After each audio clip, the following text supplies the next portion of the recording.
شريك له وأشهد أن سيدنا محمدا عبده ورسوله اللهم صل وسلم على سيدنا محمد وعلى آله وصحبه وبارك وسلم أما بعد. Yang dikasihi pengurusi majlis, yang berusaha Datuk Pengurusi Masjid Sayyidina Abi Bakar Siddiq, seterusnya jawatan kuasanya, Ashabul Fadilah, Tutu Imam, Tutu Guru, Datuk-Datuk, Dati-Datin, Muslimin, Muslimat, Hadirin, Hadirat yang dirahmati Allah. Kita rafakkan setinggi kesyukuran kepada Allah. Dan Nabi dalam satu riwayat, biasanya pada sembahyang subuh dia baca doa, Allahumma inni as'aluka ilman nafi'ah wa rizqan tayyiba wa amalan mutaqabbala. Ya Allah, ya Tuhanku, aku mohon kepada kamu rezeki yang, aku mohon kepada kamu ilmu yang bermanfaat, rezeki yang baik dan amalan yang diterima. Pagi-pagi lagi, perkara pertama minta ilmu, perkara yang kedua minta rezeki yang baik-baik, yang ketiga minta amalan kita diterima. Oleh kerana itu, hendaklah kita lazimi doa ini setiap pagi. Mudah-mudahan ia memberi kekuatan dalam kehidupan kita dan kita dapat hidup dengan penuh ketaatan kepada Allah. Tajuk yang diangkat untuk kita bincang pada pagi yang mulia ini adalah Hubbud dunia, cintakan dunia. Dan dia juga termasuk dalam penyakit cintakan dunia ini. Pertama sekali, kita akan bincang berkenaan dengan beberapa hadis Nabi sallallahu alaihi wasallam. Kemudian kita akan bincang maksud sebenar di sebalik apa yang disebut sebagai cintakan dunia ini, di samping sedikit salah faham. Saya mulakan dengan satu kisah. Pada zaman Nabi SAW, satu malam kedengaran gendang ataupun pengisytiharan orang berdagang, atau kita kata yang tepatnya lagi sahabat yang menyertai peperangan pulang ke kota Madinah dengan membawa terlalu banyak harta ghanimah, harta rampasan perang. Cara Rasulullah sallallahu alaihi wasallam pula, bila dapat malam tu, pagi esok selepas subuh terus bagi. Dia tak tunggu macam setengah tu nak ambil nama dulu, nak meeting dulu. Dia tak, ni cerita mudah sama dulu.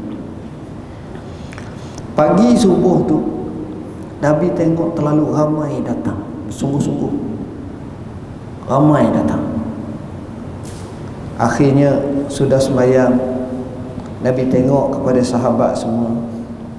Lalu Nabi beri ucapan, Nabi nyatakan, wallahi lal faqra akhsha alaikum walakin akhsha an tubsata alaikumud dunya fatuhlikukum kama ahlaka man kana qablakum fatanafasuha kama tanafasu atau kama qala.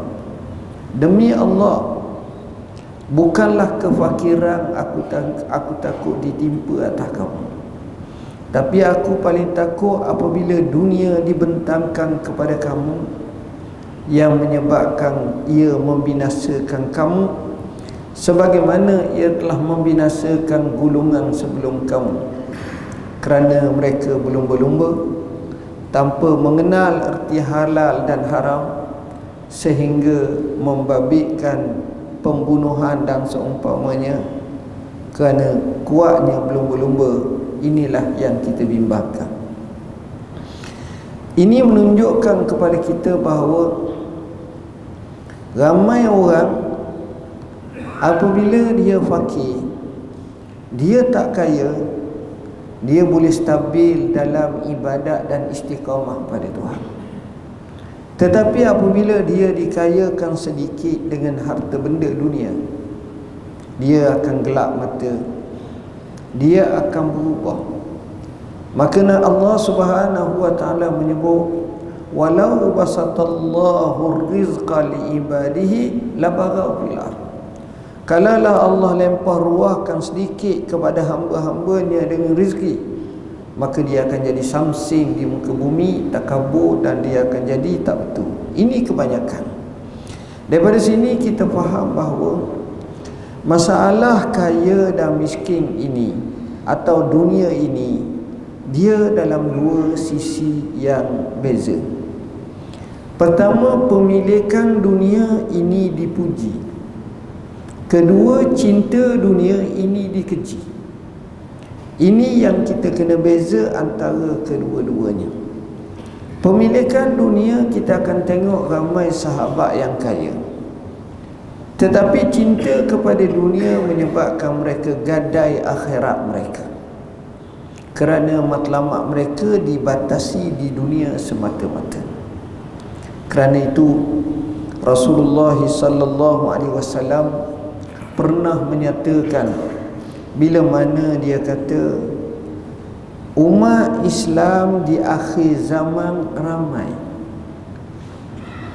ramainya mereka ibarat seperti buih-buih buah,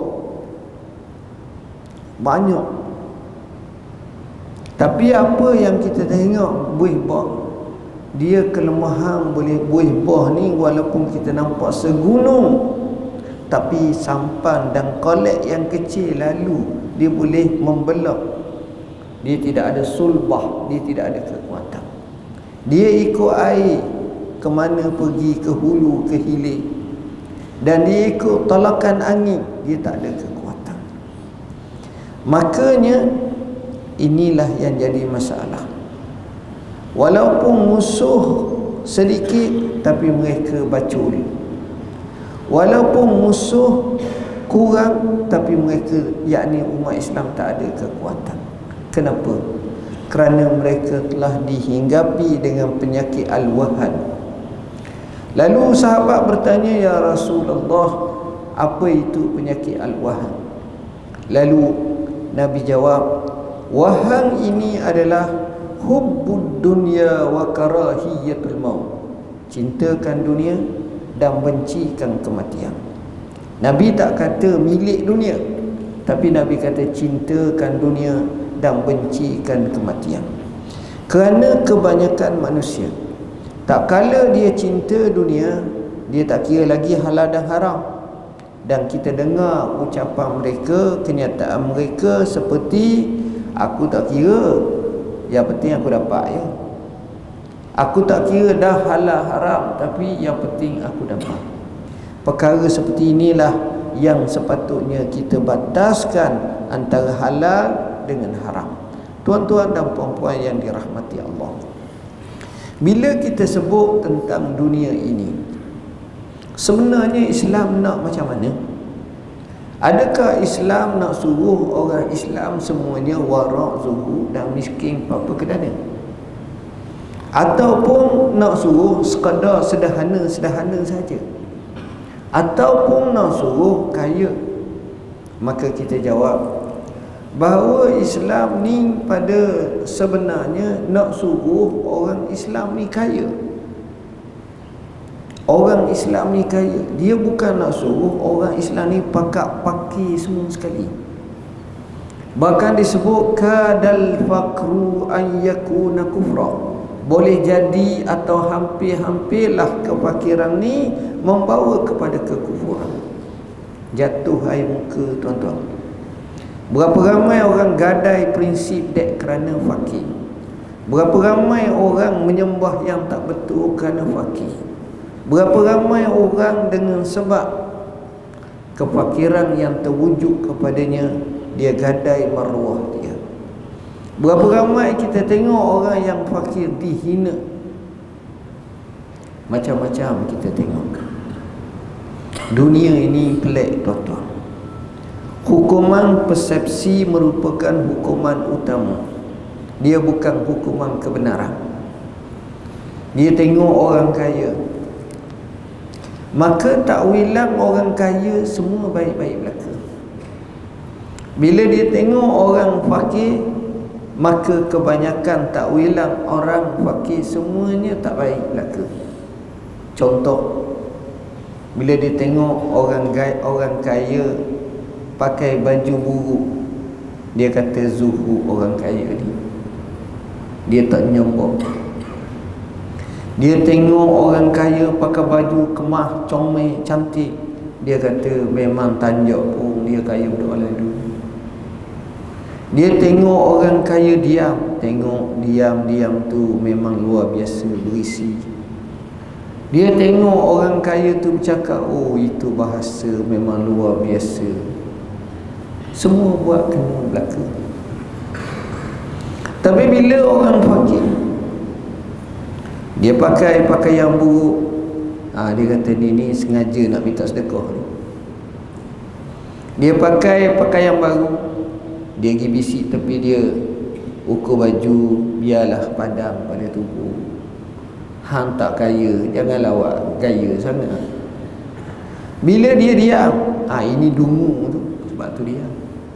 Dia bercakap, mengarut, tak betul. Hang pandai bercakap je. Semua tak kena. Itu satu nak gambarkan. Bahkan banyak perkara yang tak baik boleh mengena pada tubuh dia. Dia akan dientengkan, dia akan dilaksanakan ikut sesuka hati. Mengikut Syekh Muhammad Al-Ghazali dalam kitabnya Jaddid Hayataka, perbaharukanlah hidup kamu, dia kisahkan satu kisah seorang alim ulama yang suhu zaman dulu, namanya Sufyanus Tsauri. Imam Sufyanus Tsauri rahimahullah, ceritanya menarik, tapi saya tak nak cerita sebab masa tak sempat.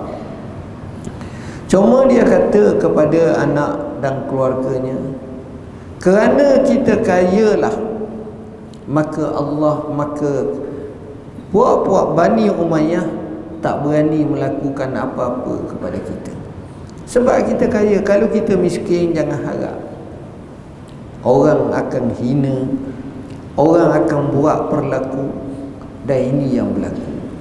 Tuan-tuan dan puan-puan yang dirahmati Allah, persoalan yang kita naknya di sini ialah kenapa Islam suruh kita kaya? Kerana antaranya adalah dalam hidup ni, kalau tak kaya, banyak benda tak selesai. Salah satunya namanya berhutang. Berhutang ni patut kita letakkan dalam tajuk utama kepala kita, supaya kita tidak berhutang. Kita nak supaya anak-anak kita tak berhutang, keluarga kita tak berhutang, masyarakat kita tak berhutang. Tapi kalau membina atas keberhutangan, berapa ramai kita tengok diisytiharkan bankrupt, berapa ramai kehidupannya tertekan, berapa ramai kehidupannya stres. Sebab itu Nabi doa kepada Allah, Nabi ajar kepada Abu Umamah doa, Allahumma inni a'udzubika minal hammi wal hazan, wa a'udzubika minal ajzi wal kasal, wa a'udzubika minal jubni wal bukh, wa a'udzubika min ghalabati daini wa qahri rijal. Ini doa. Salah satunya minta jangan dikalahkan oleh hutang. Kenapa? Kerana kita akan hidup seolah-olah dalam tawanan. Kita akan dalam keadaan ketakutan, kita dalam kebimbangan, kita dalam keadaan tidak stabil dalam hidup. Islam nak kita merdeka. Merdeka bukan sekadar akal fikirannya, bukan sekadar jiwanya, bukan sekadar prinsipnya, tapi hartanya juga merdeka. Milikannya adalah milikan yang penuh. Tapi kalau kita berhutang, apa kita kata? Kita beli kereta comel, orang puji kita melangit, bagus, tapi kita kena bayar 5,000 sebulan. Boleh 3 bulan kita bayar, kita dah tak mampu, kemudian tersangkut-sangkut, akhirnya kereta kita ditarik balik. Perasaan kita masa tu apa dia? Sejak sahaja kita tak mampu nak memiliki, nak bayar, nak lunasi, nak miliki, nak selesai dan lansaikan hutang, kita dah dalam keadaan berbelah bagi dah hati kita. Sebab hakikatnya bukan milik kita. Dan berapa banyak kita rasakan dengan rasaan takut, bimbang, malu dan seumpamanya. Kenapa ini berlaku? Sebab itu bukan milik kita. Ini menunjukkan dalam Islam seperti itu kita kena. Begitu juga kita tengok, kita nak ke Mekah, nak laksanakan ibadah haji atau umrah. Jarang kita dengar orang pergi Mekah bawa 50 riyal. Bila sebut nak ke Mekah, dia terpaksa dah hitung bayaran berapa. Kalau nak selesa, nak dekat dengan Masjidil Haram, nak duduk hotel yang hampir, dia bukan angka 300 riyal. Ada yang 300,000, ada yang 100,000, 200,000. Dia tak ada. Kita pergilah pakej, kalau musim haji Ramadan 10 akhir, nak duduk dekat bawa 30 riyal, tak boleh. Dekat sangat maknanya pakej tak payah sewa hotel, duduk dalam Kaabah, dalam Mekah, dalam Masjid Haram, itu boleh. Apa makna? Di sini kita terasa tuan-tuan. Daripada situ kita tengok Islam suruh seperti itu. Kita tengok dalam Islam, kalau kita baca Islam ni apa makna? Islam ni agamanya bersifat menyumbang, rahmah. Islam ni agamanya bersifat menolong. Islam ni agamanya bersifat memberi. Itu makna Islam. Sebab itu nas-nas banyak memuji yang tu. Nabi kata apa? Al-yadul ulya khairum minal yadi sufla. Tangan di atas lebih baik daripada tangan di bawah. Tengok Nabi sebut macam tu. Nabi sebut wallahu fi auni al-abdi ma dama al-abdu fi auni akhihi. Dan Allah sentiasa menolong hambanya tak kala hambanya menolong saudaranya. Artinya memberi. Kerana apa? Kerana sifat itulah kita boleh tunjukkan kebaikan Islam. Kita nak Islam ni ada kesannya, bukan tak ada kesan. Saya fakir, miskin, saya mari masjid, saya semayang sampai 40 rakaat saya semayang. Daripada pukul 8.30 tu sampai kat Zuhur semayang. Saya zikir. Saya dianggap orang yang baik. Tapi baik saya ni untuk diri saya je. Nak makan pun kena cakap dengan Tok Imam, ada Maggi tu. Temu dengan Aziz, cakap tu, tolong belanja apa sikit. Okey lah, boleh. Tapi bagi dia boleh nak reject, boleh kata minta maaf hari ni saya sibuk. Okey. Maknanya baik awak adalah baik untuk diri awak je. Sekadar awak tak curi, awak tak merapok, awak tak ambil barang orang, awak jaga tu, okeylah, baguslah, awak baik. Tetapi kalau orang tu kaya, dia tengok masjid, dia tanya bendahari berapa banyak tertunggak bil api dan air. Dia kata 3 bulan lah tu. Okey, kita advancekan settle setahun. Barang ada. Dia tengok gobok sedekah, infak, dia kata pergi ambil kat Jaya, saya bagi. Dia tengok pula masjid lama entah tak dikapekkan, dibersihkan, dia kata saya order, Itu atas saya. Dia tengok pula bulan Ramadan, berapa orang jamu? 200 orang, tapi tak cukup. Biasa 500. Makan apa? Dia kata makan bajet 5 riyal sehari je, ataupun 8 riyal sehari. Okey, saya up nasi arak kambing 1000. Tengok barang yang ada. Yang inilah yang dijelmakan oleh sahabat-sahabat radhiyallahu anhum. Mereka berdoa, Allahumma ja'alid dunya fi yadi wa la taj'alha fi qalbi. Begitulah mereka banyak doa. Ya Allah, jadikanlah dunia di tanganku, tapi jangan jadi dunia dalam hatiku bertakhta. Aku nak dunia, tapi tak menyebabkan dia sembahyang sampai dia lupa kerana dunia. Tuan-tuan, cintakan dunia maknanya dia mari dengan basikal buruk, parking kat masjid, naik atas masjid sembahyang. Tengah sembahyang Tok Imam baca panjang sikit, dia kata habis dah basikal aku, kena curi dah. Duk teringat ke basikal, berlari dia turun, tengok hilang sungguh. Lalu dia buat satu deklarasi, dia buat satu semangat, wallahi aku tak akan sembahyang lagi masjid ni sebab basikal buruk dia kena curi. Ini cintakan dunia. Seorang mari dengan Bugatti Veyron,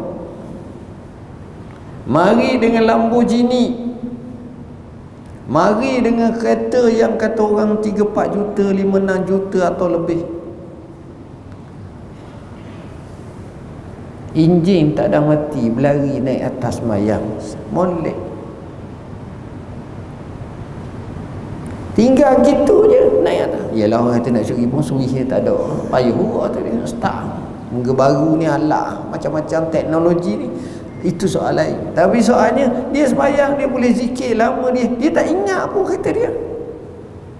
Walaupun dia kaya, dia bukan hubbud dunia, dia bukan cintakan dunia. Yang ini yang kita nak. Yang kita tak naknya kaya yang menambahkan lagi kekedekutan, yang menyebabkan orang kata kaya pun tak boleh tumpang. Bukan masalah tumpang, zakat pun tak bayar. Buku ni siapa nama? Dr. Abdul Rahman Humay As-Sumai. Tuan-tuan tengoklah muka dia. Dia ini orang Kuwait, meninggal sekitar 2015 atau lebih atau kurang sikit. Dia doktor perubatan, tapi mewakafkan dirinya untuk dakwah fi sabilillah. Ini orangnya. Hasilnya 11 juta manusia beriman dengan sebab dia. 11 juta, lebih ramai pada rakyat wilayah dengan Selangor. Ni orangnya. Apa kata dia? Aku pernah berjalan mengheret kaki di padang pasir. Dia dakwah sasarannya di Afrika. Aku tengok orang bukan Islam naik helikopter, dia tengok aku, dia lambaikan. Maknanya pendakwah yang lain. Tapi inilah keadaan. Dia buat kenyataan, cukup jika sekiranya orang kaya Arab sahaja, tak payah orang kaya Melayu, Indong apa, orang kaya Arab sahaja, Arab Saudi, Arab Mesir, Arab Lebanon, Arab Jordan, Arab Syria, Arab Yaman, Arab Bahrain, Arab Kuwait, Arab Qatar, Arab Emirat, Arab Sharjah, Arab Dubai, Arab Abu Dhabi, Arab apa lagi, Arab Iraq. Ambil Arab semua. Tak masuk lagi Libya, tak masuk lagi Algeria, tak masuk lagi Maghribi, tak masuk lagi Sudan dan beberapa Arab semua ni. Sekadar Arab je. Derma dia boleh settle masalah kemiskinan orang-orang Islam seluruh dunia. Tapi apa berlaku? Kalau baca negara yang miskin dunia, 10 negara yang miskin dunia, biasanya orang Islam. 10 negara terkaya di dunia, payahlah nak cari negara Islam. Keadaan kita tidak berimbang. Kaya-kaya sungguh, miskin-miskin yang melampau. Susah tuan-tuan. Banyak tempat di mana ketidakseimbangan berlaku yang menyebabkan dua kelompok. Kaya dengan sekaya-kayanya, tapi miskin dalam keadaan huru-hara. Nak makan luqmatul aish sikit pun tak ada. Dan ini tak imbang. Sebab itu kita katakan, bila diuruskan dengan betul, sebenarnya manfaat banyak. Sebab itu kita kena faham, orang Islam kita nak biar ramai bilioner. Orang Islam biar ramai milioner. Biar ramai. Kalau boleh setiap negeri, kita fikir orang lain pun boleh juga. Bukan mana tak, ni sebab saya cakap dalam konteks orang Islam ni. Sebab bila kita kaya, kita tenang, kita senang. Kaya bukan berhutang. Kaya yang sifatnya memberi. Sebab kaya seperti ni orang akan tengok. Nabi sebut tidak boleh berhasad kecuali dua jenis kepada manusia. Hadis sahih riwayat Bukhari dan lain. Pertama, orang yang dikurniakan ilmu, lalu dia menggunakan ilmu dia siang, malam, pagi, petang untuk dakwah, untuk mengajar kepada ummah. Kita kata, Allah, saya nak jadi macam dia. Mudah-mudahan saya boleh buat macam dia. Kedua, orang yang dikurniakan Allah harta benda, lalu dia infakkan fi sabilillah. Maka orang tengok, sekolah tu dia punya, universiti tu dia punya, itu rumah anak yatim dia buat, itu golongan fakir miskin dia tanggung, ini anak-anak pelajar dia tanggung, dia sponsor. Bagus tak macam tu? Kalau ada semua tempat orang kaya macam ni, semuanya baik-baik, semuanya baik-baik. Dan inilah yang kita nak. Sebab kita ni nak bina ummah. Kalau kaya ni senang. Saya bercita-cita kalau boleh saya tengok di Masjid Sena Waka ni, yang parking tu kereta semua atas pada 500,000. Kan kemah. Tok Imam pun boleh tumpang, nak pergi minum-minum teh boleh, senyum Tok Imam. Hari ni saya naik Lambo, esok naik Bugatti. Ni hari ni kacir, esok Myvi, lusa Pesona. Duk pusing tu. Maksud saya, kita boleh tunjukkan kegahan agama Allah. Inilah orang Islam. Dia kaya, dia bantu. Dia bukan bantu orang Islam saja. Orang bukan Islam, jiran-jiran dia bantu. Dia tolong. Dia memberi satu sumbangan yang baik. Yang ini yang kita dambakan. Sebab kita nak satu model, satu kehidupan yang kita kata cukup baik. Sayyidina Abdurrahman bin Auf. Abdurrahman bin Auf ni tuan-tuan, dia sampai kota Madinah. Bila sampai kota Madinah, dia orang Mekah. Nabi persaudarakan dia dengan Sa'ib bin Ar-Rabi'. Sa'ib bin Ar-Rabi' kata, wahai Abdurrahman, aku adalah antara orang yang terkaya di kota Madinah. Aku ada 2 isteri, mau pilih hak mana seorang, aku cerai, mau kahwin lah. Itu kawan sejati. Orang dah buat kerja kawan macam ni. Ini bila Nabi bersaudara. Lalu Abdurrahman yang hebat ini kata apa? Tengok orang yang hebat, orang yang ada maruah, orang yang ada jati diri, orang yang ada gah, orang Islam. Dia kata, barakallahu fi malika wa ahlika. Semoga Allah memberi berkat kepadamu pada hartamu dan pada anakmu. Aku tak perlu, tak apa. Terima kasih. Tapi kalimah yang dia gunakan adalah dulluni ala suq, tunjukkan aku pasar. Akhirnya dia menjadi businessman yang terkaya. Kaya dia. Walaupun dia kaya ni, saya rekas cerita sebab kan nak cerita hadiah panjang, tapi nak cerita bagaimana keadaan dia guna harta dia. Dalam perang Tabuk, dia infak begitu banyak harta dia.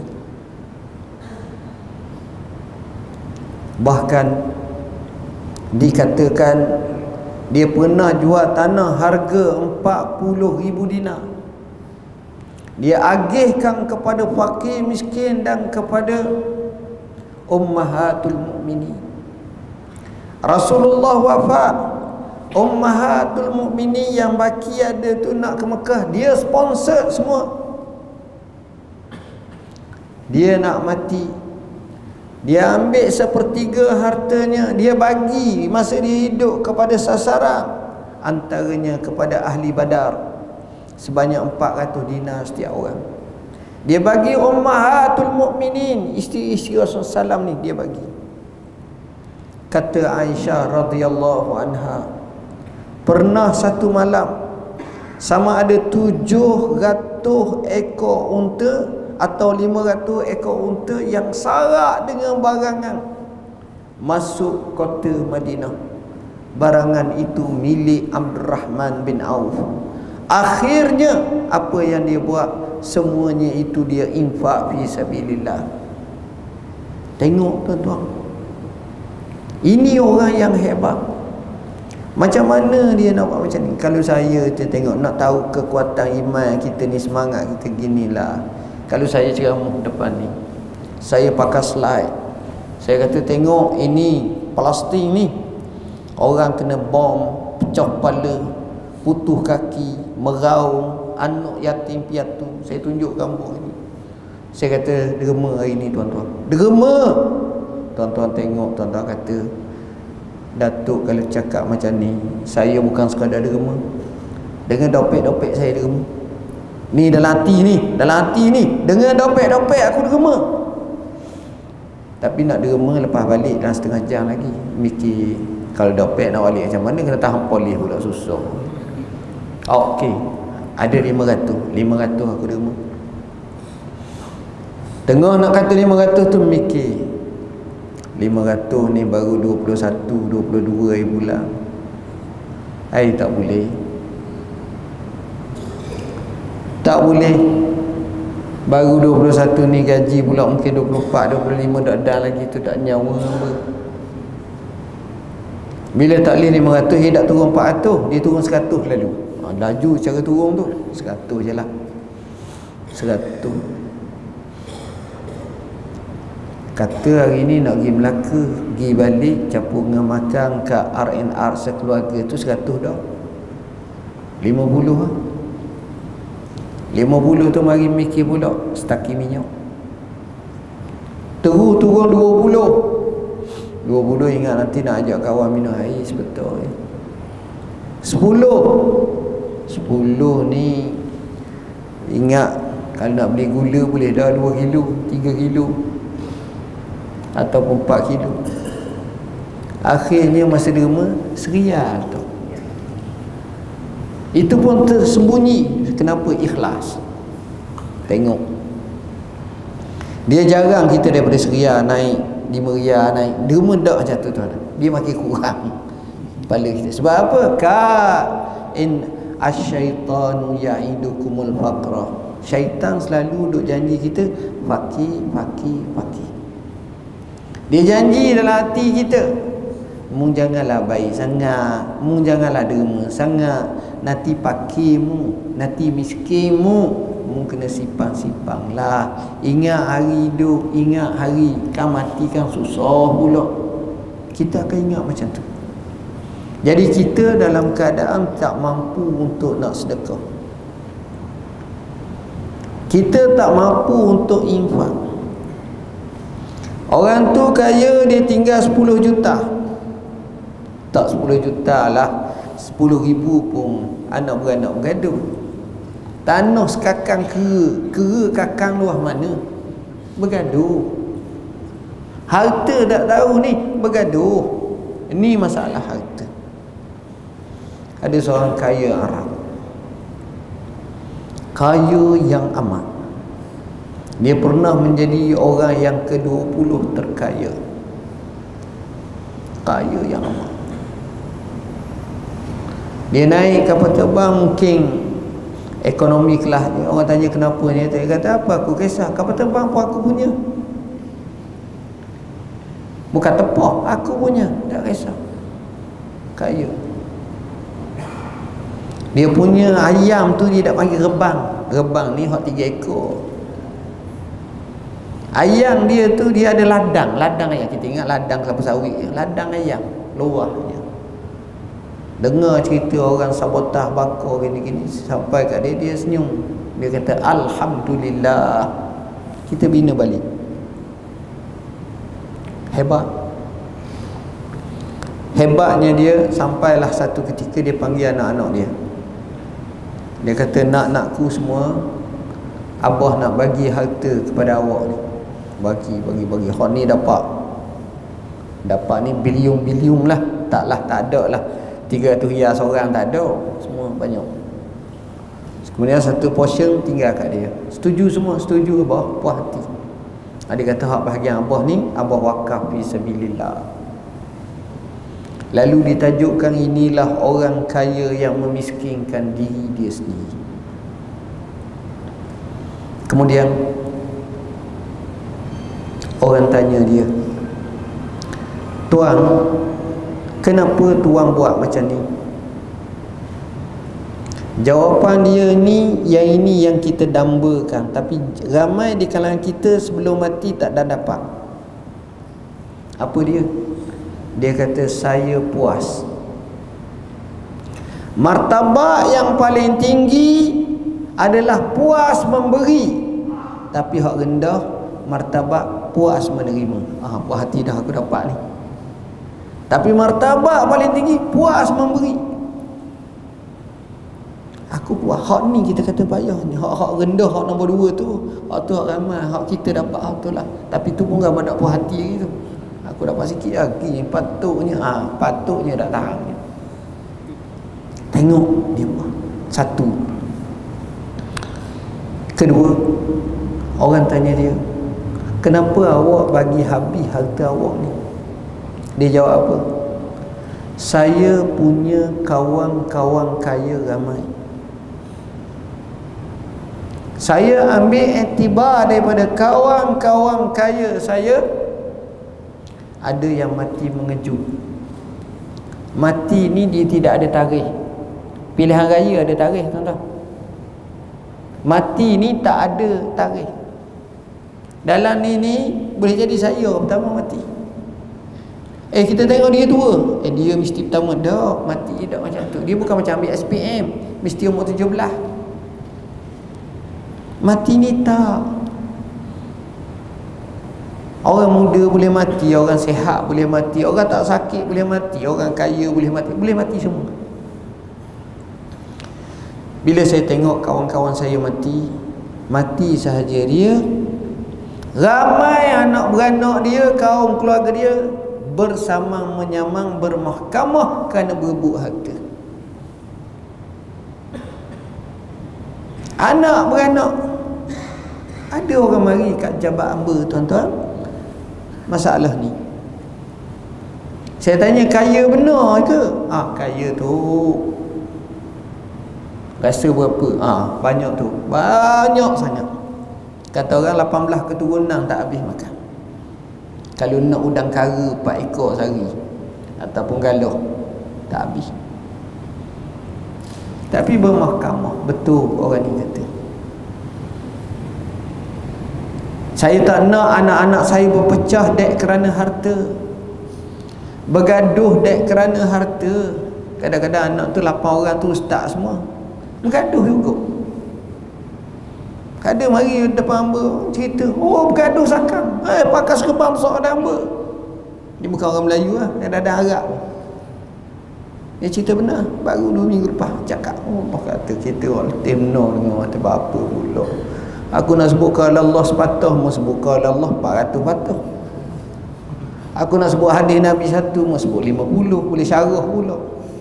Masalah amalan lah. Hati. Tengok.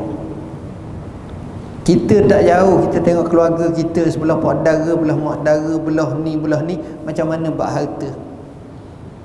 Kita tak payah jauh adik-beradik macam mana bak harta. Ni abah sakit ni, pakat sumbang lah.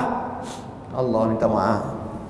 Tahun ni tak sepak, anak baru nak pergi belajar. Tuan-tuan kalau nak sebut sepak, memang tak akan sepak selama-lamanya. Mati pun tak sepak lagi. Tapi kita menyempatkan diri, tak apa, okey, dah kalau perlu. Bukan orang lain, anak dia, mak dia. Nak bayar bil, bukan bayar pun banyak sangat pun. 350 je. 2 kali tu je bayar. Tak boleh. Bayar kena adil. Tapi bagi dapat gerang tanah dia, gerang sungguh. Bahang dia je. Ada pula pokok macam ni. Ini masalah harta. Kita boleh tengok kawan-kawan kita kalau kita makan. Kita makan sama dia. Ada orang tu jenis bila nak gagal poket ni sakut sama macam jahit poket ni. Allah Taala lupa nak bawa duit kata. Saya kopo-kopo ni terlupa. Dia terlupa tu kalau nampak makanan tu kena bayar 350. 200 riyal. Tapi kalau 2 riyal tu mungkin mudah sikit lah tangan dia tu. Lepas tu dia okey lah. Aku selalu bayar, tapi bayar 2 riyal. 40 kali pun 2 riyal. Kawan tu sekali 650. Letih. Ini masalah. Tu cara dia. Kasih pada dunia melahirkan kedekut.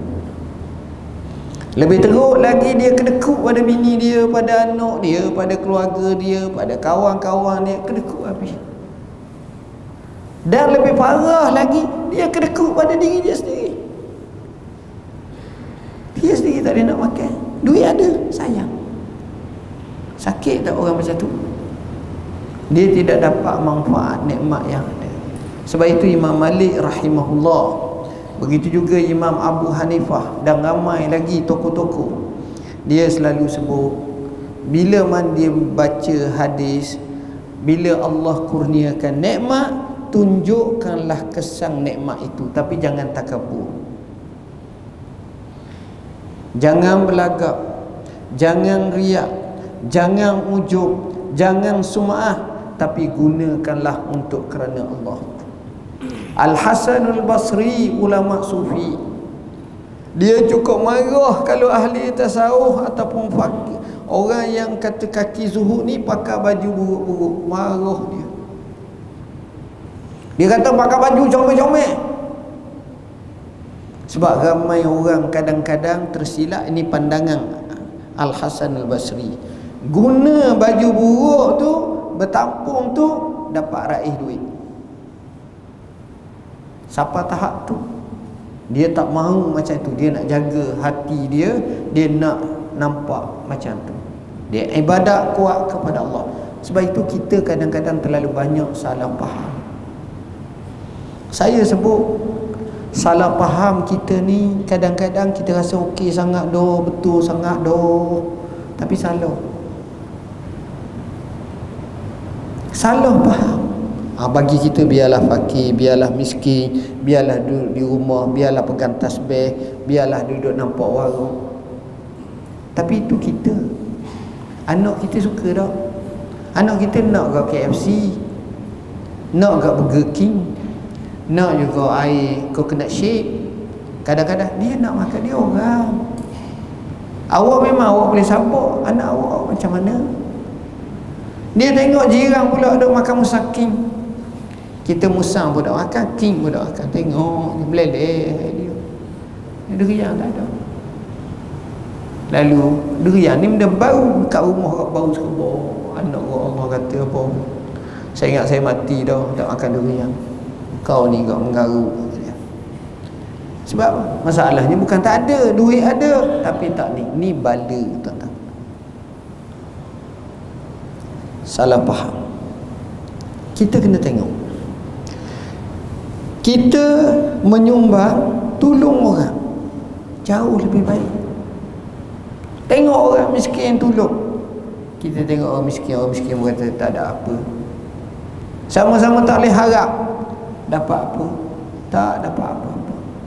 Tengok sahabat, dia pergi kat Nabi, dia menangis, ramai, sedih. Nabi kata apa pasal? Dia kata zahaba ahlud dusur ilal jannah. Puak-puak orang kaya ni berlenggang datang menuju ke syurga Allah. Hamba kita ni susah. Kenapa? Sebab orang kaya ni, orang kaya sama sahabat lah, dia boleh infak, dia boleh sedekah, dia boleh ni. Allah, kami tak ada benda, sendiri pun tak lepas. Nabi kata apa? Kamu boleh hebat sama sepertinya. Kamu banyak zikir, banyak tasbih, banyak tahmid, banyak tahlil. Kecuali dia juga tahlil macam kamu, dah sedekah, itu kalau kamu lah. Moral story yang saya nak sebutnya, istifadah hadis salah satunya, kenapa sahabat-sahabat miskin dia merasa sedih? Sebab dia tak boleh sedekah, bukan tak boleh kaya. Tak boleh sedekah untuk menyumbang sebagaimana orang kaya menyumbang. Tu yang kita nak model tu. Kita ambil zaman sekarang sekadar nak kaya. Itu silap kita. Orang zaman Nabi dia ajak nak sedekah. Itu dia. Kenapa? Kerana bila sedekah, maknanya orang tu sudah selesai masalah makan minum dia, masalah keluarga dia.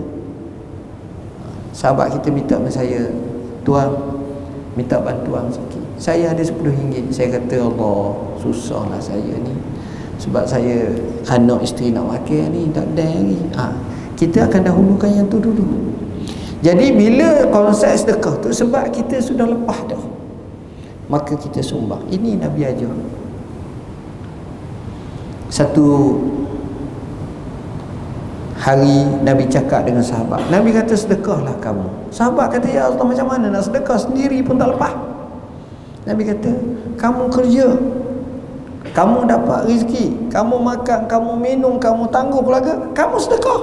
Tengok, maknanya pendapat Nabi itu tentang sedekah ni adalah rizak harta. Rizak harta ni siapa tahap boleh sedekah, siapa boleh zakat.